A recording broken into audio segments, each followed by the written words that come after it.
উদয়পুর শহরের রাজারবাগে এলাকায় দুঃসাহসিক চুরির ঘটনায় চাঞ্চল্য ছড়িয়েছে। শহরের অন্যতম শান্তিপূর্ণ অঞ্চল হিসেবে পরিচিত রাজারবাগে শুক্রবার বিকেলে ঘটেছে এই চুরির ঘটনা। সংবাদসূত্রে জানা যায়, রাজারবাগে এলাকার বাসিন্দা গোবিন্দ দেবনাথ পেশায় একজন শিক্ষক। প্রতিদিনের মতো শুক্রবার সকাল প্রায় 10টা নাগাদ তিনি স্কুলে যান। তার ছেলে স্কুলে যাওয়ার পর দুপুরে ছেলেকে ওনার স্ত্রী আনতে গিয়ে বাড়ি ফাঁকা হয়ে যায়। এই সুযোগকে কাজে লাগিয়ে বিকেল 4টা থেকে 4:30টার মধ্যে চোরের দল বাড়িতে হানা দেয়। চোরেরা প্রথমে বাড়ির জানালা সিক ভেঙে ভিতরে প্রবেশ করে এবং দুটি আলমিরা ভেঙে ফেলে। আলমিরা ও ক্যাশবাক্স থেকে তারা প্রায় 16,000 টাকা নগদ অর্থ এবং প্রায় 4 ভরি স্বর্ণালংকার নিয়ে চম্পট দেয় বলে জানা যায়। ঘটনার খবর পেয়ে স্থানীয় মানুষজন ঘটনাস্থলে ভিড় জমায়।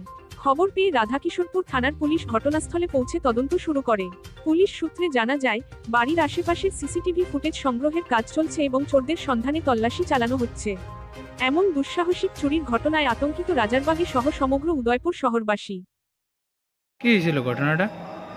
আমি তো স্কুলে গেছি, স্কুল থেকে 4:30টার সময় বাড়িতে আইছি। 4টা মানে 29-30-এ বাড়িতে আইছি। আয়া আমরা গেটের তালা আসলো, গেটের তালা খুলছি, আয়া গ্রিলের তালা খুলছি আর দরজার তালা খুলছি।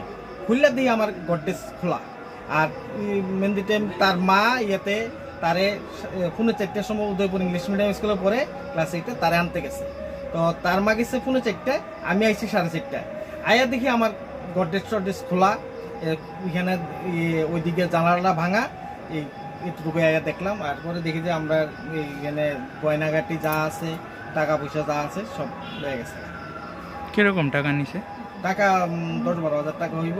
আর গয়না নিছে অনেক, যা আসলো গয়না সব লেগে গেছে। গয়না কত ভরির মতন হবে?